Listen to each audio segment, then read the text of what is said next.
전 세계 15개 국가에서는 매일 마시는 공기 속 미세먼지 농도가 세계보건기구가 정한 안전 기준보다 11배에서 최대 16배나 높습니다. 이처럼 극심한 대기 오염은 해마다 세계적으로 약 420만 명의 목숨을 앗아가가는 조용한 살인자와 같습니다. 그렇다면 이 순위에서 3위에 오른 나라에는 어떤 사정이 있을까요? 놀랍게도 이곳은 세계에서 노상 배변을 하는 인구가 가장 많은 지역이기도 합니다. 먼저 수도 다카가 세계에서 가장 공기가 나쁜 도시로 자주 꼽히는 방글라데시부터 살펴보겠습니다. 다카에서 아침에 눈을 뜨면 세제곱미터당 거의 80 마이크로그램에 달하는 유해 초미세먼지를 마시게 됩니다. 이는 보건 전문가들이 인간의 폐에 안전하다고 간주하는 수치보다 무려 15배나 높은 수준입니다. 방글라데시는 경제와 인간개발 측면에서 눈부신 성장을 이루어냈지만 환경오염 문제는 여전히 심각합니다. 400만 명 이상을 고용하고 수십억 달러의 수출 수익을 올리는 섬유 산업은 역설적으로 수질오염의 주범입니다. 브리간가강과 같은 주요 하천은 의류 공장에서 배출되는 독성 화학물질과 염료로 심각하게 오염되어 주민들의 일상적인 용수 사용이나 어로 활동이 분은한 상태입니다. 폐기물 관리 문제도 만만치 않습니다. 2024년 발표된 보고서에 따르면 도시에서 발생하는 쓰레기 중 적절하게 수거되어 처리되는 비율은 40%에도 미치지 못하며 이로 인해 길거리와 물길마다 쓰레기 더미가 쌓이고 있습니다. 여기에 해수면 상승과 빈번한 홍수를 일으키는 기후변화까지 더해져 오염물질이 더 넓은 지역으로 퍼지고 있습니다. 정부가 친환경 정책을 추진하고 환경 법안을 강화하려 노력하고 있지만 실효성 있는 집행이 부족하여 대중의 건강과 자연 생태계가 여전히 위협받고 있습니다. 방글라데시 여행에 대해 생각해 보신 적이 있나요? 개인적으로는 하루도 버티기 힘들 것 같다는 생각이 듭니다.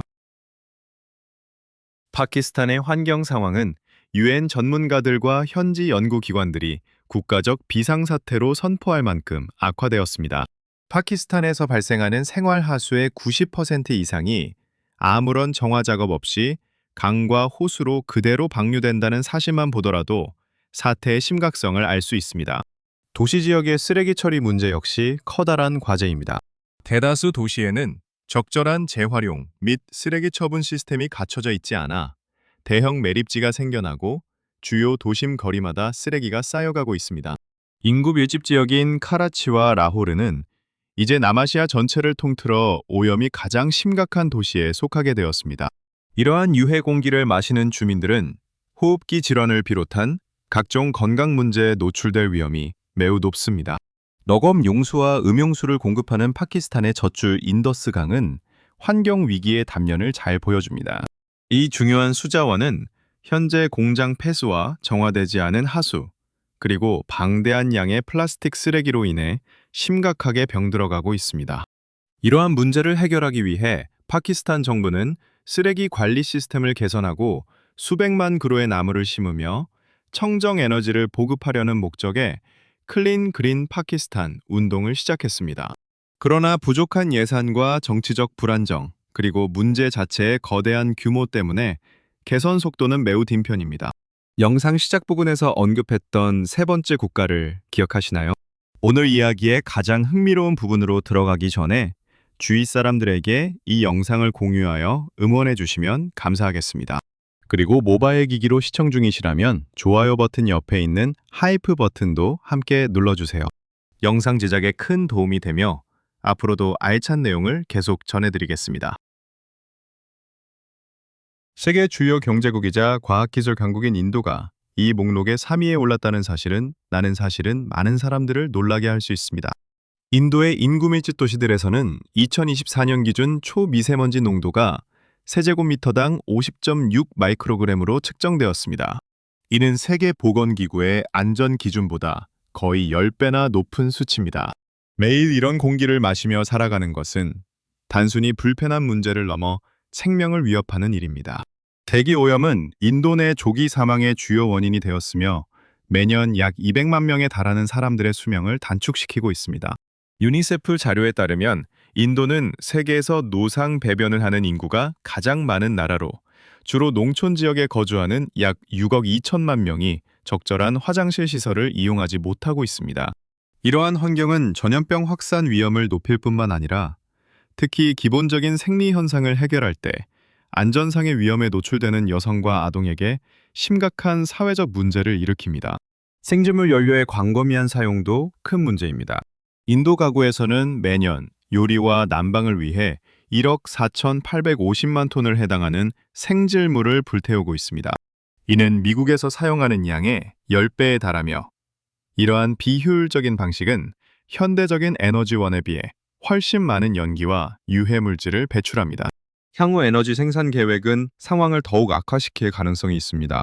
인도는 2018년에서 2030년 사이에 석탄 화력 발전량을 50% 늘릴 계획을 가지고 있습니다.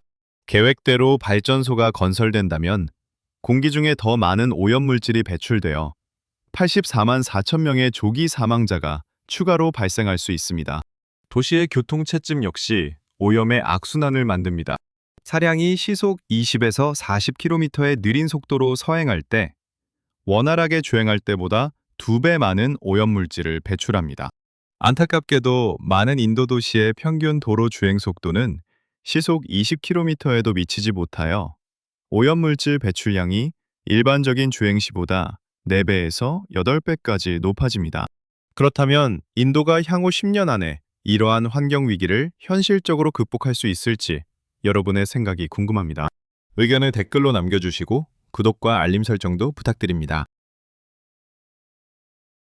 인도네시아의 환경 위기는 산림 파괴와 산업 오염, 그리고 부실한 폐기물 관리가 복합적으로 작용하여 자국뿐만 아니라 동남아시아 전체 지역에 영향을 미치고 있습니다.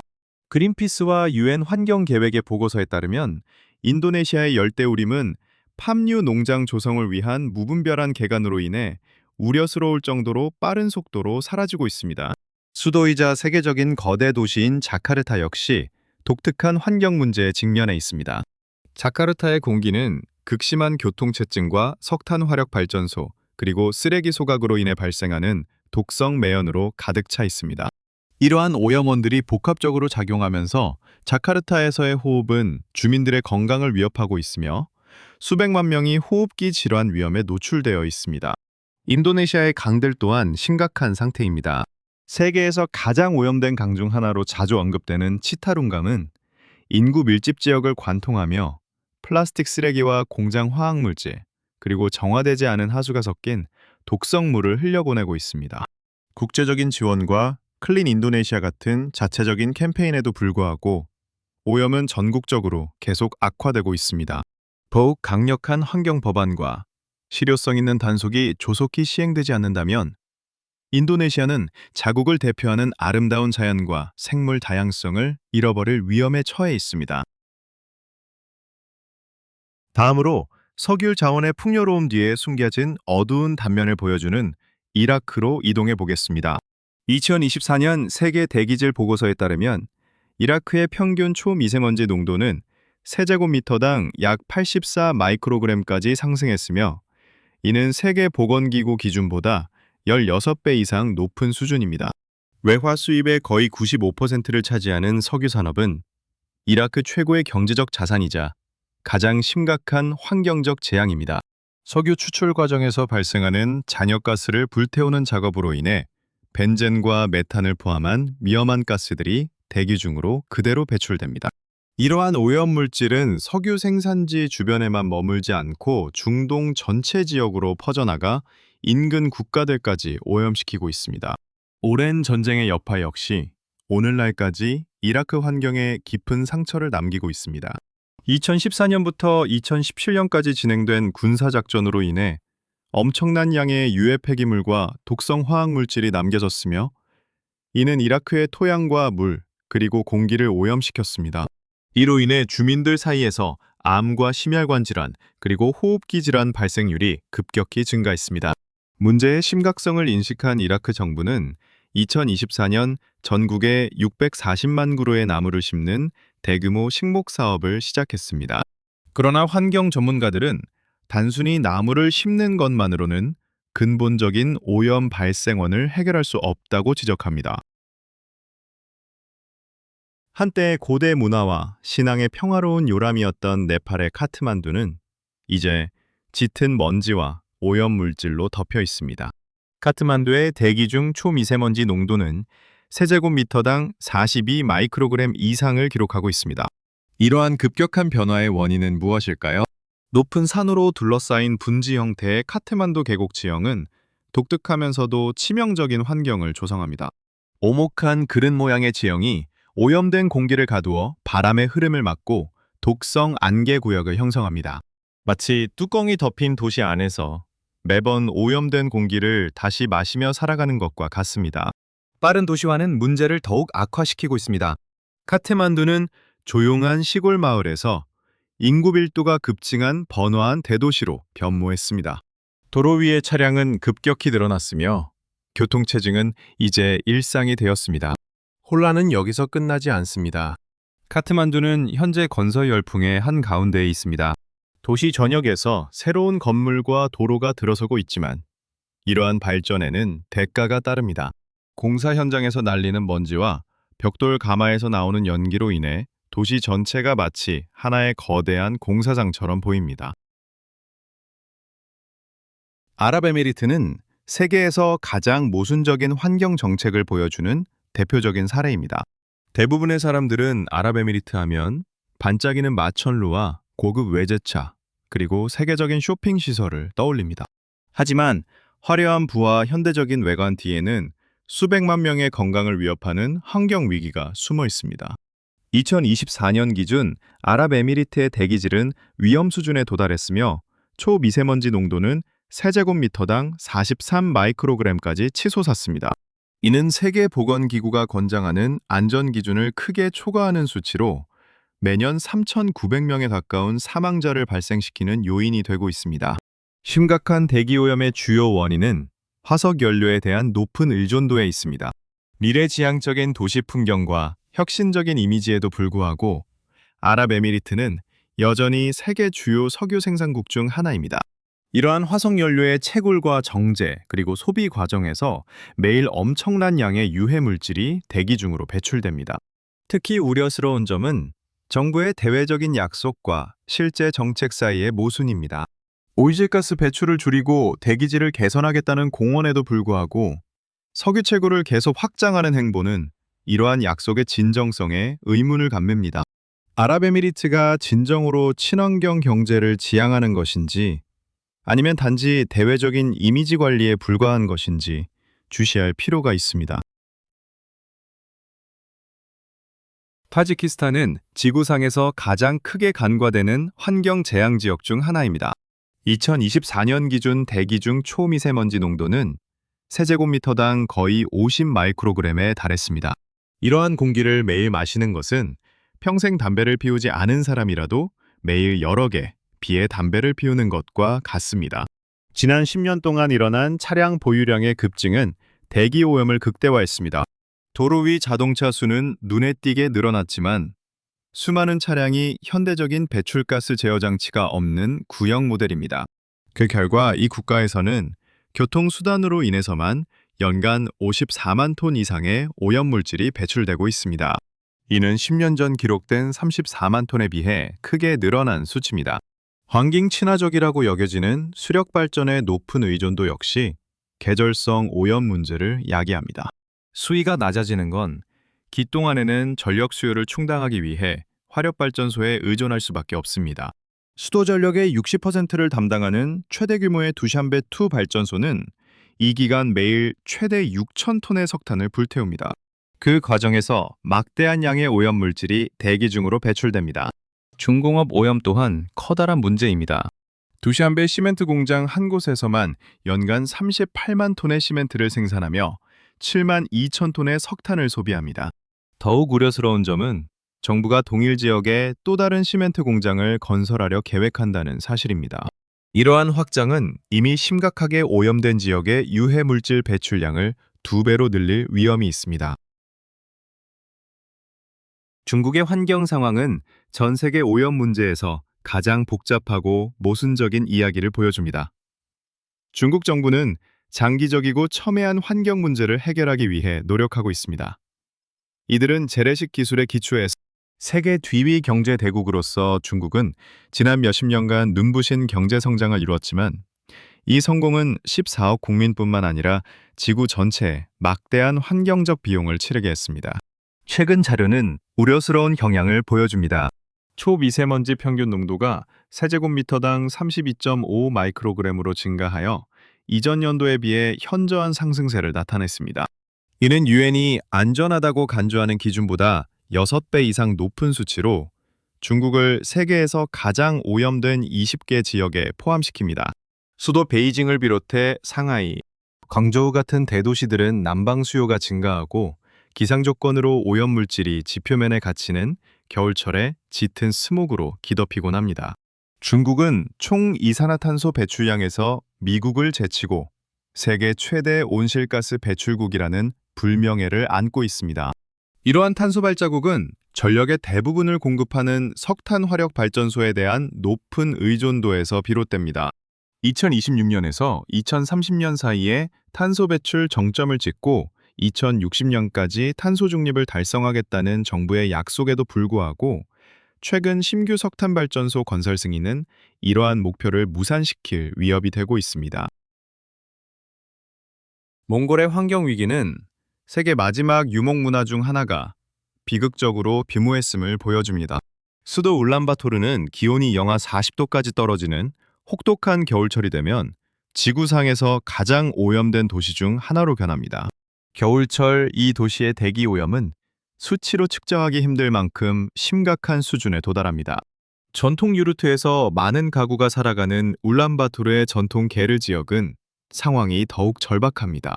이 가구들은 혹독한 추위를 견디기 위해 난방용 석탄과 땔감에 거의 전적으로 의존합니다. 2024년 유엔 개발계획 보고서에 따르면 몽골은 전통적인 삶의 방식 자체를 위협하는 물 부족 위기에 직면해 있습니다. 구리와 금 같은 광물을 채굴하는 집약적인 광산 활동으로 인해 담수 자원이 우려스러운 속도로 사라지고 있습니다. 물 부족은 도시 주민은 물론 가축을 위해 깨끗한 물이 필요한 전통 유목민 모두에게 중대한 문제가 되었습니다. 기후변화와 과도한 방목은 한때 비옥했던 몽골의 초원을 빠르게 색화시키고 있습니다. 몽골 정부는 환경과제에 대응하기 위해 청정에너지 프로젝트와 나무 심기 프로그램을 도입했습니다. 그러나 이러한 시도들은 아직 초기 단계에 불과하며 전국적으로 일어나는 환경 파괴의 속도를 따라잡기에 역부족입니다. 유엔 아동기금과 유엔 환경계획의 보고서에 따르면 차드는 세계에서 가장 심각한 환경 위기를 겪고 있는 국가 중 하나입니다. 빈곤과 기후변화, 그리고 부실한 기반 시설이 결합하여 이 중앙아프리카 국가 주민들의 삶을 점점 더 어렵게 만들고 있습니다. 수백만 명의 생명줄이었던 차드호는 기온 상승과 자원의 과도한 사용으로 인해 과거 크기의 90% 이상을 잃었습니다. 그 결과 많은 공동체가 깨끗한 물을 이용할 수 없게 되었고 가족들은 먼 거리를 이동하거나 오염된 물에 의존해야 하는 상황에 처했습니다. 대기 오염은 위기를 더욱 가중시킵니다. 세력을 넓히는 사하라 사막은 전국에 짙은 먼지 폭풍을 일으키고 요리용 땔감가를 기분이 안 좋은 시기입니다. 지금도 스페인의 선과 숫화로에서 나오는 연기는 심각한 호흡기 질환을 유발합니다. 2024년 세계은행 보고서는 차드 인구의 10% 미만만이 위생적인 화장실 시설을 이용할 수 있어 수수인성 전염병이 창궐하고 있다고 밝혔습니다.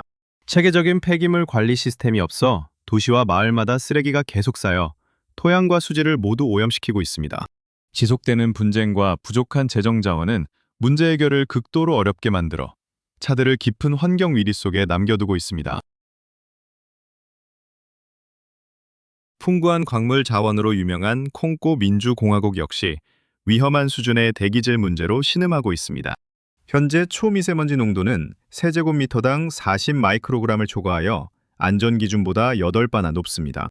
이 심각한 수치는 주로 일상적인 요리를 위해 땔감이나 숯 같은 생질물 연료를 광범위하게 사용하는 데서 비롯됩니다. 2016년 세계보건기구 보고서는 콩고에서 실내 대기 오염으로 인해 6만 명 이상이 조기 사망한 것으로 추정했습니다. 농업 폐기물과 산업 폐수, 그리고 광산 작업은 지표수와 지하수를 모두 오염시켰습니다. 이러한 오염은 인간의 건강을 위협할 뿐만 아니라 다양한 야생동물에게 피해를 주고 경제 발전에 발목을 잡고 있습니다. 위기는 여기서 끝나지 않습니다. 콩고 민주공화국은 급격한 산림 파괴와 심각한 토양 침식에 직면해 있으며 이는 강과 호수의 퇴적물을 늘려 수질 오염을 악화시킵니다. 이러한 환경은 모기가 번식하기에 최적의 조건을 제공하여 말라리아 위험을 높입니다. 전문가들은 이번 세기 중반까지 말라리아 발생 건수가 3배로 늘어날 수 있다고 경고합니다. 커져가는 환경 위협에 대응하여 콩고 정부는 2011년 환경보호법을 통과시켰습니다. 그러나 수년간의 분쟁 이후 이러한 조치를 집행하는 것은 극도로 어려운 상황입니다. 유엔 환경 계획에 따르면 이 국가가 환경 문제를 해결하고 지속 가능한 발전으로 나아가기 위해서는 약 2억 달러의 자금이 필요합니다. 서아프리카 중심부에 위치한 부르키나파소는 환경을 논할 때 가장 먼저 떠오르는 곳은 아닐지 모르지만 그 문제는 전 세계적 관심을 끌 만큼 심각합니다.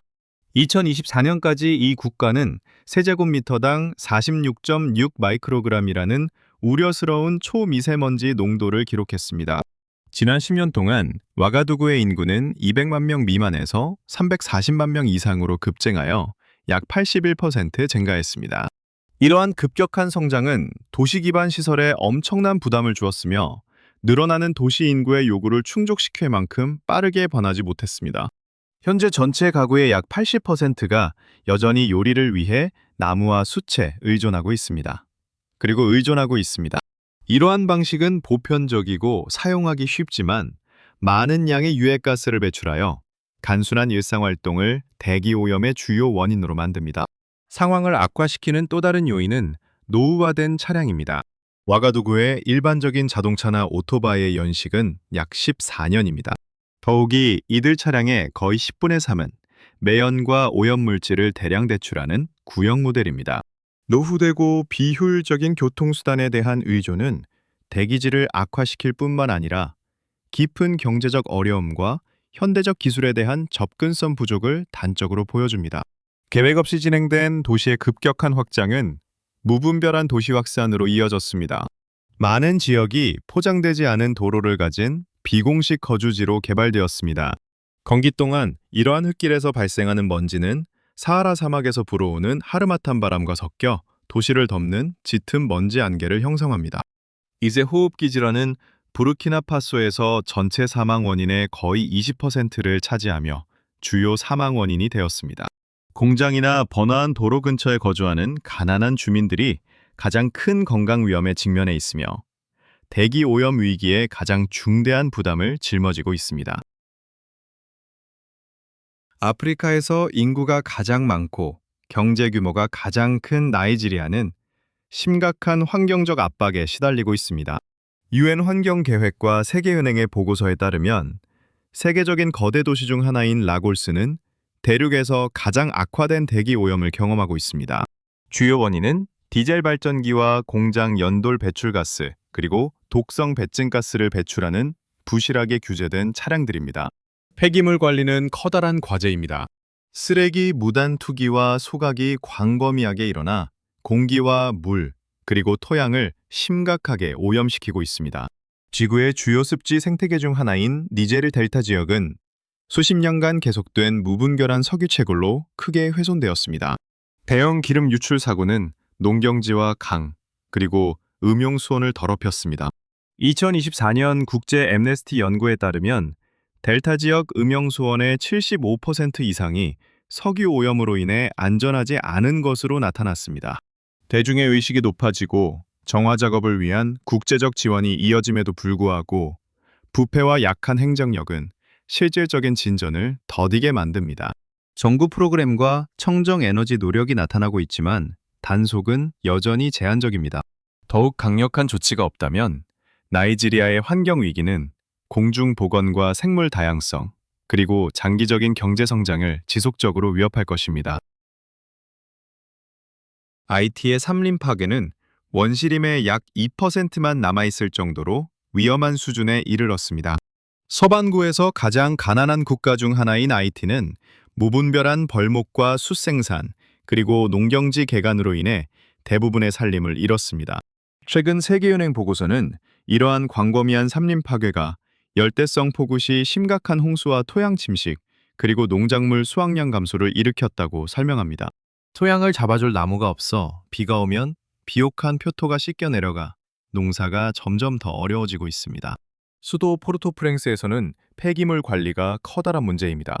길거리에는 수거되지 않은 쓰레기가 자주 쌓여 수자원을 오염시키고 질병을 유발합니다. 2024년 연구에 따르면 강과 지하수가 심각하게 오염되어 IT 국민의 70% 이상이 깨끗한 음용수를 이용하지 못하고 있습니다. 대기질 역시 악화되고 있습니다. 많은 가구에서 요리와 난방을 위해 나무와 쓰레기를 태우며 대기 중으로 유해한 연기를 배출합니다. IT의 정치적 불안정과 취약한 경제는 장기적인 환경 해결책을 수립하고 유지하는 것을 극도로 어렵게 만들고 있습니다. 오늘 함께 살펴본 내용은 단순한 통계 자료나 추상적인 환경 데이터에 그치지 않습니다. 15개 국가를 관통하는 공통점은 서로 연결된 우리 세상에서 환경 문제가 가진 중요한 진실을 보여줍니다. 빈곤과 약한 행정력, 그리고 급격한 산업화와 부족한 기반시설은 당장의 생존 문제 앞에서 환경 보호를 후순위로 밀려나게 만드는 환경을 조성합니다. 가족들이 깨끗한 물이나 충분한 식량을 구하기 위해 먼 길을 떠나야 할 때, 장기적인 환경 계획은 감당하기 어려운 사치가 됩니다. 이러한 환경 문제들 중 어떤 점이 가장 기억에 남으셨나요? 여러분이 거주하는 지역에서도 대기오염이나 환경 문제를 경험해 보신 적이신가요? 아래 댓글을 통해 여러분의 생각과 경험을 공유해 주시기 바랍니다. 여러분의 의견은 언제나 큰 힘이 됩니다. 그리고 구독과 알림 설정을 잊지 마시고 다음 영상에서 다시 만날 수 있기를 바랍니다. 시청해 주셔서 감사드리며 전 세계에서 실질적으로 적용되고 있는 환경 해결책을 다룰 다음 영상에서 다시 찾아뵙겠습니다. 시청해 주셔서 감사합니다. 댓글을 남겨주시고 좋아요와 구독 버튼을 눌러주세요. 앞으로 더 재미있는 영상으로 찾아뵙겠습니다. 다음 영상에서 만나요.